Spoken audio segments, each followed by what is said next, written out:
Not this time.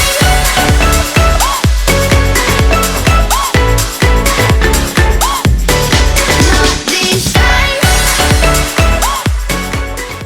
Halo teman-teman semua, ketemu lagi bersama saya Rikoldo Ibrahim dari SMA Negeri 2 Bayi Kudus. Pada kesempatan kali ini saya akan menyampaikan salah satu materi dari mata pelajaran Pendidikan Pancasila dan Kewarganegaraan atau PKN. Tetapi sebelum itu saya ingin mengingatkan kepada teman-teman semuanya agar selalu menjaga kesehatan di tengah maraknya wabah virus corona ini atau COVID-19. Baiklah, saya akan memulai materi ini yang berjudul Memperkuat Persatuan dan Kesatuan Bangsa dalam Negara Kesatuan Republik Indonesia. Makna persatuan dan kesatuan bangsa. Persatuan secara sederhana berarti gabungan atau ikatan kumpulan dan sebagainya dari beberapa bagian menjadi sesuatu yang utuh. Atau dengan kata lain, persatuan ini berkonotasi disatukannya bermacam-macam corak yang beragam ke dalam suatu kebulatan yang utuh.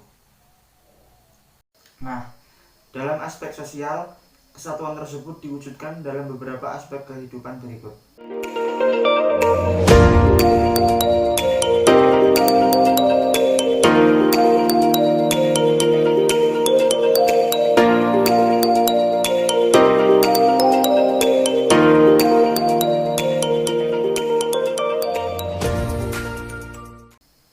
Satu, perwujudan Kepulauan Nusantara sebagai satu kesatuan politik yang meliputi pertama, bahwa keutuhan wilayah nasional dengan segala isi dan kekayaannya merupakan satu kesatuan wilayah, wadah, ruang lingkup, dan kesatuan mitra seluruh bangsa, serta menjadi modal dan milik bersama bangsa.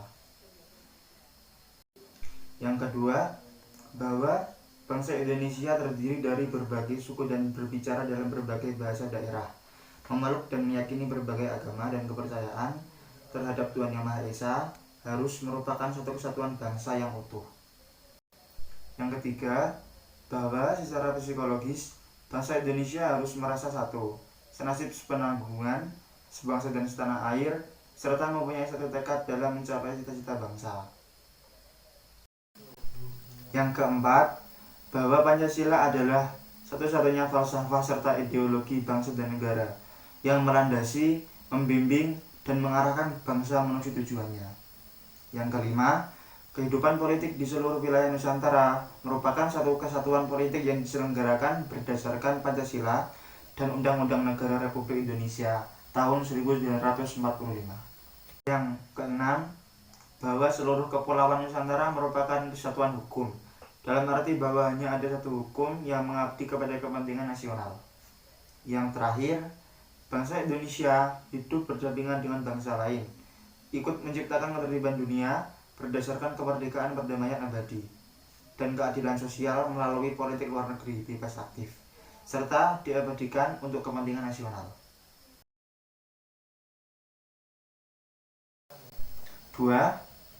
Perwujudan Kepulauan Nusantara sebagai satu kesatuan ekonomi yang meliputi pertama, bahwa kekayaan wilayah Nusantara baik potensial maupun efektif adalah modal dan pemilik bersama bangsa. Keperluan hidup sehari-hari harus tersedia merata di seluruh wilayah tanah air. Yang kedua, tingkat perkembangan ekonomi harus serasi dan seimbang di seluruh daerah, tanpa meninggalkan ciri-ciri khas yang dimiliki oleh daerah-daerah dalam mengembangkan ekonominya. Yang ketiga, kehidupan perekonomian di seluruh wilayah Nusantara merupakan satu kesatuan ekonomi yang diselenggarakan sebagai usaha bersama berdasar atas asas kekeluargaan. 3. Perwujudan Kepulauan Nusantara sebagai satu kesatuan sosial budaya yang meliputi pertama, bahwa masyarakat Indonesia adalah satu. Kehidupan bangsa harus merupakan kehidupan yang serasi dengan tingkat kemajuan masyarakat yang sama, merata, dan seimbang, serta adanya keselarasan kehidupan yang sesuai dengan kemajuan bangsa. Yang kedua, bahwa budaya Indonesia pada hakikatnya adalah satu. Corak ragam budaya yang ada menggambarkan kekayaan budaya yang menjadi modal dan landasan pengembangan budaya bangsa seluruhnya, yang hasil-hasilnya dapat dinikmati oleh seluruh bangsa Indonesia. 4. Perwujudan Kepulauan Nusantara sebagai satu kesatuan pertahanan keamanan yang meliputi: pertama, bahwa ancaman terhadap satu daerah pada hakikatnya merupakan ancaman bagi seluruh bangsa dan negara. Dan yang kedua, bahwa setiap warga negara mempunyai hak dan kewajiban yang sama di dalam pembelaan negara. Dari penjelasan tadi dapat disimpulkan bahwa negara kepulauan Indonesia dipersatukan bukan hanya dari aspek kewilayahannya saja, tetapi meliputi pula aspek ideologi, politik, ekonomi, sosial, budaya, pertahanan, dan keamanan. Sekian dari saya. Terima kasih sudah menonton. Semoga teman-teman dapat memahami dan mengerti penjelasan dari saya. Semoga bermanfaat. Assalamualaikum warahmatullahi wabarakatuh.